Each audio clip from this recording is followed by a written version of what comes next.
네, 오늘은 울산 얘기 좀 해보겠습니다. 그 지금 아시아 챔피언스 리그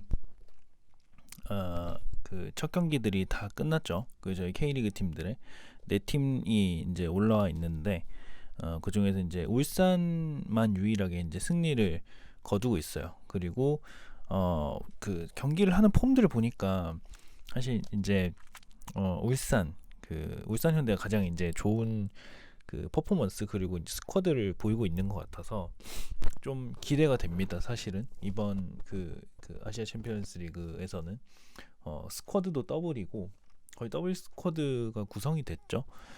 예전 이제 전북 현대가 우승하던 시절의 그 스쿼드 느낌도 좀 나고, 네, 그리고 굉장히 강력한 객관적인 전력을 갖추고 있죠. 그리고 폼도 좋아요. 음. 그리고 그 뭐 다른 팀들 같은 경우에는 뭐 수원 정도가 그나마 이제 좀 폼이 올라온다 이런 느낌이고, 전북은 조금 아쉽습니다. 지금 안 그래도 그 뭐 리뷰를 했는데, 네, 아쉬운 점이 있어서 여튼 그 울산이 좀 나름 이제 K리그, 뭐 축구 국뽕 같은 느낌의 이제 그 시기지 않습니까? 지금이 어떻게 보면은 어, 아챔 할 때 보면 항상 이제 우리나라 K리그 이제 팀들 응원하게 되니까 이런 시즌인데, 울산이 그나마 좀 많이 기대가 되는 것 같아요. 그래서 그런 차원에서 한번 리뷰를 해보도록, 프리뷰를 해보도록 할게요. 오늘은 시간을 가져보기로 하고, 네, 이번 주에 또 경기들이 많이 몰려 있으니까 그런 얘기들 좀 해보겠습니다. 네, 지금 그 울산 같은 경우에는 어, 이번 주에 그 두 경기가 있고 다음 주 월요일에 한 경기가 있죠. 그 조별리그에서 지금 1위를 달리고 있는데, 다 이제 두 경기씩을 치러가지고 어떻게 보면은 딱 그 승점 비교하기 딱 좋은 시기죠. 그래서 울산 같은 경우에 지금 4점으로 1등으로 올라와 있고, 화요일에는 그 퍼스 글로리, 그 호주의 퍼스 글로리랑 1차전 치르고, 그다음에 금요일에 또 2차전을 치러요. 그 퍼스 글로리랑 그 바로 연이어서 치르고, 그다음에 다음 주 월요일에 이제 FC 도쿄랑 이제 그 대결 또 벌입니다. FC 도쿄는 지난 라운드에서 그 2월에 있었나요? 그때 그 비겼죠. 어, 비겨가지고 승부를 못 냈고, 그 당시 울산 스쿼드 좀 그 돌이켜 보면은 조금 이게 정비되지 않은 느낌이 있었어요. 그때 이제 4-4-2 포메이션으로 울산이 나왔었고, 뭐 김태환이라든지 아니면 주축 선수들이 빠져 있었던 느낌이 있었거든요. 좀 뭔가 정비되지 않는 느낌의 어떤 스쿼드랄까요? 그런 상태에서 도쿄를 맞았기 때문에 그 당시와 좀 다르지 않을까 싶어요. 그리고 FC 도쿄가 또 조금 전력 이탈이 있다고 하더라고요. 그 주 선수들 뭐 한 명은 뭐 독일로 가고 한 명은 뭐 어디로 뭐 이적했다고 했나? 그래서 좀 전력 누수가 좀 있다 뭐 이런 얘기를 뭐 봤거든요. 그래서 그런 부분 조금 호재가 아닐까 하는 생각이 좀 들어요. 네. 그 일단 그 사실은 뭐 전 이제 K리그를 주로 보기 때문에 다른 리그를 몰라요. 그래서 특히 이제 그 호주 리그라든지 뭐 최근에 또 ACL 하면서 아챔 하면서 알게 된 이제 중국 팀이라든지 아니면은 J리그 팀은 잘 모르거든요. 그러니까 팀은 아는데, 어떤 팀이 있다는 건 아는데 그 팀의 어떤 그 선수 구성이라든지 주된 포메이션 이런 게 잘 모르니까 그런 걸 좀 찾아봤어요, 몇 개. 그래서 그 퍼스 글로리랑 이제 FC 도쿄를 예전에 했던 경기들을 아주 짧게 하이라이트 정도만 보고, 뭐 주요 선수가 누가 있을까 이 정도만 좀 봤거든요. 그러고 난 다음에 이제 판단한 결과라서 뭐 참고만 해주시면 될 것 같아요. 일단 먼저 퍼스 글로리를 살펴보면 그 이번 주 두 경기인데, 전 이제 나 그 지난 2월에 있었던 경기랑 2월에 아마 FC 도쿄랑 있었던 경기가 있었을 거고, 그리고 이번에 상하이 선화랑 있었던 경기 뭐 둘 다 패배했지 않습니까?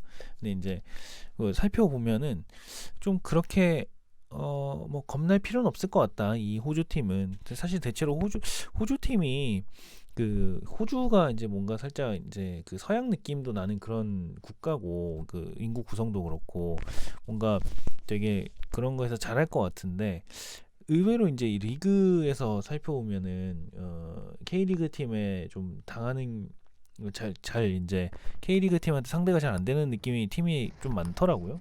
의외로 예전부터 이제 그 아챔 나갈 때 보면은 뭐 그런 느낌도 살짝 들었어요. 그래서 조금 뜯어서 살펴보면 뭐 포메이션은 뭐 3-4-3 아니면 4-4-2 쓰는데 뭐 요거는 시차가 좀 있어가지고 도쿄전은 이제 2월이었고 상하이전은 이제 4-4-2 이런 형태였고 도쿄전에서는 사실은 그 좀 토미슬라브였나요? 뭐 그런 좀 키도 크고 한 선수가 뭐 이제 수비도 잘 해주고 그 다음에 이제 공격 상황에서는 세트피스 상황에서 공격으로 올라와서 이제 뭐 헤딩도 볼 경합도 많이 하고 이런 걸 많이 보였었는데 그 선수가 없는 것 같더라고요. 뭐 이적했는지는 잘 모르겠어요. 그래서 그 중심의 어떤 수비 체제랑 지금도 좀 다를 것 같아서 뭐좀 뭐 차이가 있을 것 같습니다. 근데 전반적으로 봤을 때는 일단 수비 상황에서는 템백을 가동하는 것 같더라고요. 그래서 거의 다 수비 객관적인 전력이 좀 아래라고 생각해서 그런 건지 그 템백으로 좀 내려서고 빠른 역습보다는 좀 그 빌드업 중심으로 그 가는 느낌이 많았어요. 그래서 뭔가 뭐 뭔가 발 빠르고 스피드가 빠르고 뭐 드리블이 좋은 윙포나 아니면 윙백이 있는 느낌이 아니라서 그래서 그 볼을 계속 가져가고 빌드업하는 느낌이 강했다는 느낌이 들었고요. 수비 시에는 그 공격으로 가다가 수비 전환할 때 다소 이제 몰리고 스피드가 좀 느린다는 느낌이 많이 들었거든요. 그 전반적인 수비진 자체가 그러니까 이게 좀 보면 거의 이제 5명의 수비가 이렇게 내려서는 거죠. 형태로. 요 형태로 내려서고 수비 상황에서는 만약에 이제 그 윙 쪽에서 이제 이렇게 상대가 공격을 해가지고 들어오면은 거의 뭐 사실 이 라인은 지키면서 가는 것 같아요. 근데 5명이 이렇게 다 라인만 지키면서 들어가다 보니까 왜 이렇게 크로스가 올라오잖아요. 크로스가 올라올 때 좀 많이 특정 선수한테 몰리는 경향이 있고 근데 그렇다고 이제 미드랑 수비 간격이 줄어들거나 그렇진 않아서 이런 여기서 공간이 많이 발생하는 경향이 많이 보였어요. 그런 부분들이 보여서 여기 이 팀은 조금 수비 조직력이 그렇게 좋진 않구나. 이제 간격 유지, 수비 간 간격 유지는 뭐 괜찮을지 모르겠으나 이제 2선과 3선에서의 어떤 그런 부분들이 좀 약하다 이런 느낌도 많이 들었어요. 상하이 선화전에서도 그 양쪽 윙 공간을 내주는 경우가 좀 많았거든요. 그러니까 이게 양쪽 윙을 내준다는 게 사실은 되게 재밌는 게 수비가 많잖아요. 근데 수비가 단순히 많다고 해서 좋은 건 아니거든요. 왜냐하면은 이렇게 이 상황을 한번 볼게요. 상대 팀이 여기서 이제 윙 플레이를 하고 있고 드리블을 툭툭 치고 있다고 가정을 할게요. 그러면은 수비들이 이렇게 몰려오는데 그때 어떤 상황이 장지앤룽이었나요? 뭐 이렇게 패스를 하고 나서 침투를 하죠. 이때 2대1 패스로 들어오고 이렇게 들어간 상황인데 여기서 수비가 제대로 가담을 못 해줬어요. 그러다 보니까 공간이 생기는 거죠. 그래서 이제 이쪽으로 와서 뭐 다시 뭐 크로스를 올려서 뭐 그 골을 넣었는지 그대로 침투하다가 여기서 골 넣었는지 뭐 여튼 그랬던 것 같거든요. 그래서 이런 형태로 그 윙 상황에서 수비가 제대로 붙어주지 못하는 상황 그리고 그 스피드가 윙백 이제 윙백이 스피드가 이렇게 좋지는 않다 보니까 이런 공간 침투나 이런 것들을 잘 내주는 경향이 많았어요. 그래서 이런 부분들이 최대 퍼스의 좀 단점이다 이런 게 많이 보였고요. 사실 윙포들도 이렇게 위협적이라는 느낌이 들진 않았거든요. 근데 여기 보니까 디에고 카스트로라고 해가지고 예전에 헤타페 라리가에서 뛰던 선수가 2015년에 와서 뛰고 있는데 뭐 계속 그대로 뛰는 것 같더라고요. 근데 좀 나이가 좀 있어가지고 뭔가 뭐 지난 경기들에서도 크게 뭔가 활약을 했다는 느낌은 잘 보이진 않았거든요. 뭐 어떨지 모르겠어요. 이번 경기에서는 무게감이 어떨지 모르겠는데 이런 걸로 좀 종합해 봤을 때 사실은 K리그로 따지자면 좀 인천 유나이티드 같은 느낌이 아닐까 이런 생각이 좀 들었어요. 그 왜 인천 같은 경우도 보면은 물론 조성환 감독이 오고 나서 조금 이제 달라진 느낌이 있지만 기본적으로는 뭔가 그 수비 시에는 그 많이 내려와 가지고 탄탄한 수비를 하려고 노력을 하고, 그리고 공격 상황에서는 그 아길라르나 아니면은 그 김준엽, 뭐 김도혁 이런 선수들 기반으로 해가지고 그, 그 빌드업 해 나가지 않습니까? 그래서 그 속도는 사실은 이게 좀 느리죠. 그런 공격 전개의 속도가 굉장히 좀 전환이 느리다 보니까 그 스피드가 윙이나 이런 데서 좋은 선수들이 없다 보니까 기본적으로 그 중앙으로 빌드업 해 나가는 형태가 많고 라인을 끌어올리게 되죠. 그 인천 같은 경우에는. 음. 뭐 간단히 설명드리면은 좀 이런 거죠. 인천이 요즘에는 그 이제 352 전술을 많이 쓰잖아요. 352 전술을 쓰는 이유가 라인을 이렇게 끌어올리고, 3142죠. 어떻게 보면은 중간에 이제 김도혁이나 아니면은 김준혁, 김도혁 같은 선수가 중간에서 그 다리 역할을 하고 이렇게 라인 자체를, 공격 라인 자체를 끌어올리는 형태로 가는 거죠. 음, 그래서 가고, 수비는 수비 상황에서는 이렇게 내려와서 4-4-2 형태라든지 아니면은 한 명이 더 내려와서 좀 적어도 이제 8명의 선수는 이제 수비를 할 수 있는 상황으로 만들고, 공격 상황에서는 중앙에서 이제 역삼각형 형태로 빌드업을 치고 나가는 형태로 가는 거죠. 이런 비슷한 형태로 가게 되는 것 같아요. 퍼스트 글로리는. 그래서 뭐 사실은 그 스피드나 이런 부분은 좀 걱정할 건 없을 것 같다. 네. 그런 형태로 그렇게 생각하면 좀 쉽지 않을까 싶어요. FC 도쿄는 좀 계속 보면서 느꼈던 건데, 이게 살짝 일본판 광주 FC 느낌이 난다 느낌이 들었어요. 사실 그 울산이 광주한테 이렇게 좋은 그 기억이 많이 없거든요. 예, 그 못 이겼죠 한 번도. 예, 그 다 이제 역습에 당하고 엄원상, 펠리페, 뭐 윌리안 이런 그 스피드 있는 선수들의 그 움직임에 많이 당했던 그 기억이 많은데요. 좀 이런 거 생각해 보시면 좋을 것 같아요. 그 포메이션은 뭐 4-3-3, 4-4-2인데 뭐 이런 거보다는 그 패스가 좋은 선수들이 다수 있고요. 그 다카하기라든지, 다카하기 같은 경우에는 예전에 FC 서울의 중원을 이끌던 그 선수였어요. 그 이 선수가 뭐 좀 추억 돋는 얘기인데, 이 선수가 되게 그 당시에도 FC 서울 당시에도 그 패스가 되게 요상한 패스인데 요게 잘 키패스로 연결이 돼가지고 요게 이제 중요한 이제 그 득점으로 연결되는 경우라든지 아니면은 그 패싱, 그리고 그 박스 상황에서의 요상한 침투, 요 공간을 되게 잘 봐요. 위치 선정도 괜찮고 그 움직임이 좋거든요. 그리고 중거리 슈팅도 나름 좋아가지고 중거리 슈팅으로도 그 상대 골문을 위협했던 장면들도 꽤 많이 있었어요. 이런 선수가 있고, 그리고 다른 선수 제 이름이 기억이 안 나는데 그 상하이 선화전에서도, 네네, 그 퍼스 글로리 전에서도 그 지난 라운드에서 2월에 그때 이제 패스가 되게 좋았던 선수가 있었던 것 같거든요. 전반적으로 좋고, 그리고 그 외인 선수들이 되게 좋아요. 그러니까 레안드로 선수, 그니까 에이스죠. 그 나름 FC 도쿄 FC 그 에이스라고 평가받고 있는 것 같고, 그리고 올리베이라 이런 선수들이 공격진에서 선수들이 스피드가 있고 드리블이나 아니면 볼키핑 능력이 좋아가지고 역습이나 이런 형태를 조심해야 된다고 그 하더라고요. 그 선수비 흑역습 느낌이 좀 많이 나더라고요. 그래서 수비 잘 지키고 있다가 여기서 뺏으면은 그 패스가 좋은 선수들 통해서 볼 배급을 앞으로 전방으로 쫙 해주고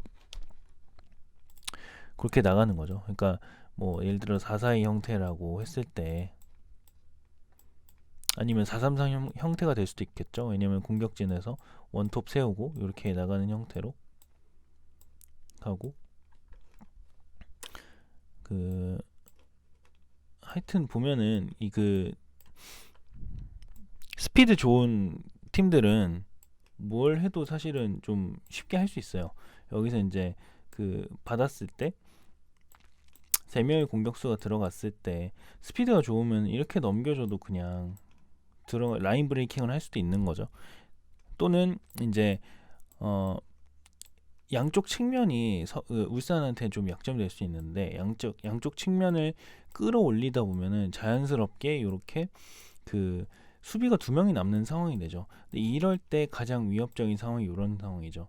만약에 이제 그 선수들이 양쪽으로 이렇게 침투해서 깊게 들어가게 되거나 하면은 어 수비가 당연히 이렇게 갈 수밖에 없어요. 근데 그 수비가 가면서 같이 압박을 갈 수밖에 없는데 이러다 보면은 공간이 자연스럽게 나죠. 침투할 공간이 생기고 자연스럽게 어 어떻게 보면은 수비 숫자보다 그 공격 숫자가 많아질 수 있는 상황이 돼요. 스피드가 빠른 팀 같은 경우는 이런 형태의 공격 전개가 가능하거든요. 이게 가장 위협적인 거죠. 네. 그래서 가장 조심해야 될 부분이 이 부분이라고 저는 보거든요. 그래서 그 K리그 따지자면 이제 광주 FC 같은 느낌이라서 요거를 좀 잘 방어해야겠다 싶은 생각이 들어요. 그래서 좀 정리를 하면 퍼스 글로리를 맞이할 때는 이제 유청용이랑 김인성이 좀 기대가 되고 FC 도쿄는 윤빛가랑 이동경이 좀 기대가 되는데 이유는 퍼스 글로리는 이제 빌드업을 하다가 스스로 실수할 확률이 되게 높다고 보이거든요.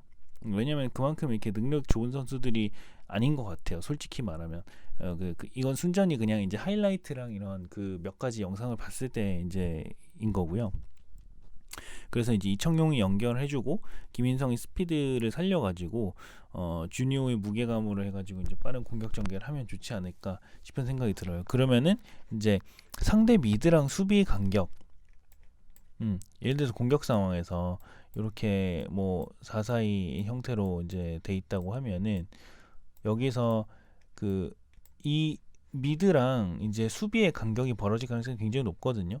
그래서 이 간격 자체가 공간이 나면은 주니오라든지 아니면은 뭐 신진호, 뭐 윤빛가람의 슈팅을 노려볼 수도 있는 거고, 근데 여기서의 핵심은 사실은 공간을 만든다는 거죠.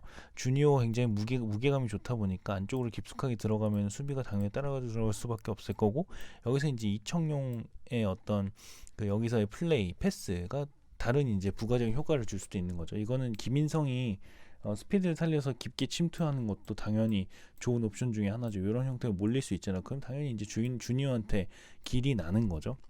그러면 이제 크로스를 하든지 아니면 패스를 하든지 해가지고 그 넣을 수 있는 부분, 이 저는 이제 좋은 전략이라고 생각을 하고요.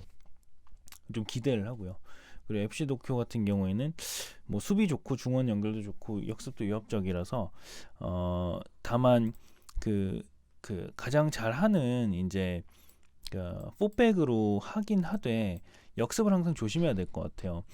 저는 이제 그 이 윙백 자리에 있는 선수들이 그 스피드가 빠른 선수들이 들어가야 된다고 생각하거든요. 스피드가 빠르고 좀 공간을 마킹 능력이 좋은 선수들, 그런 선수들이 좀 들어가야 된다고 생각하는데 그런 선수가 조금 애매하긴 해요. 근데 뭐 이동경이라든지 서령호라든지 뭐 저번 라운드 보니까 정동호 선수도 뭐 나름 괜찮은 것 같아가지고 그 선수가 뭐 나름 역할을 해줄 수도 있을 것 같고, 데이비슨도 잘하긴 하는데 좀 걱정이 되더라고요.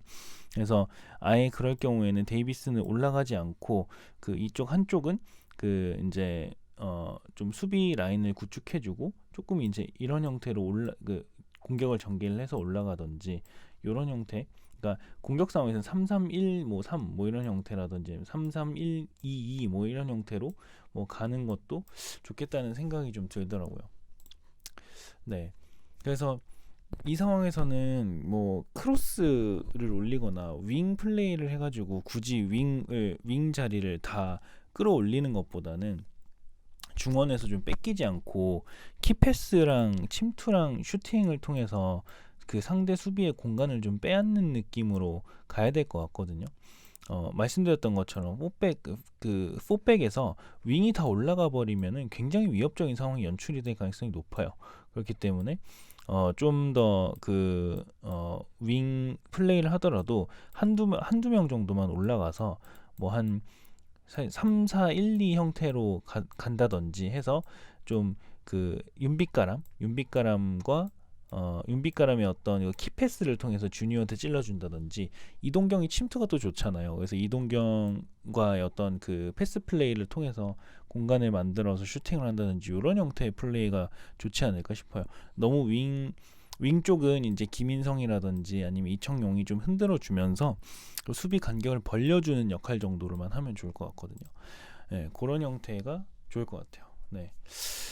그렇게 좀 사실 이번 주 이 울산 경기가 좀 기대가 많이 됩니다. 사실 전북도 거의 뭐 나가리가 된 느낌이고 솔직히 말하면 그리고 이제 뭐 서울은 뭐 기대할 건 없고 뭐 기대가 좀 많이 안 되고요. 솔직히 말하면 그리고 이제 뭐 수원은 뭐 좀 올라오긴 하지만 좀 스쿼드 자체가 좀 전반적으로 좋지는 않아서 뭐 그 수원은 이제 잘 되면 좋은 거 뭐 이런 형태로 뭐 생각을 하려고는 해요. 뭐 열심히 뛰는 거는 다 잘 알고는 있고 뭐 특정 팀을 뭐 디스한다거나 아니면은 뭐 비하한다거나 이런 생각은 없어요. 근데 객관적으로 봤을 때 그런 느낌이 들고 좀 더 잘했으면 좋겠다는 느낌이 들어서 하는 얘기들이기 때문에요. 네, 그 부분을 이해해 주시면은 좋을 것 같습니다. 네. 이번 주 울산이라도 좀 잘 승승장구 해가지고 좀 기분이 좋았으면 좋겠어요. 뭐 사실 뭐 전북이 좋지 않은 성과를 내 가지고 조금 이제 좀 자존심 상하는 거는 좀 있는데 안 그래도 요즘에 그 루티니스트라고 이제 저희 선생님을 제가 K리그 이제 선생님을 모시고 있는 뭐 유튜버 분이 계신데 그분께도 좀 뭐 자존심 상한다 이렇게 제가 남겨드렸더니 뭐 좀 공감하시는 그런 느낌도 있더라고요. 네, 좀 아쉽긴 합니다. 근데 뭐 울산이 잘해줄 거라고 저는 믿고 있고요. 네, 좀 지켜보시죠. 네, 오늘은 여기까지 하도록 하겠습니다.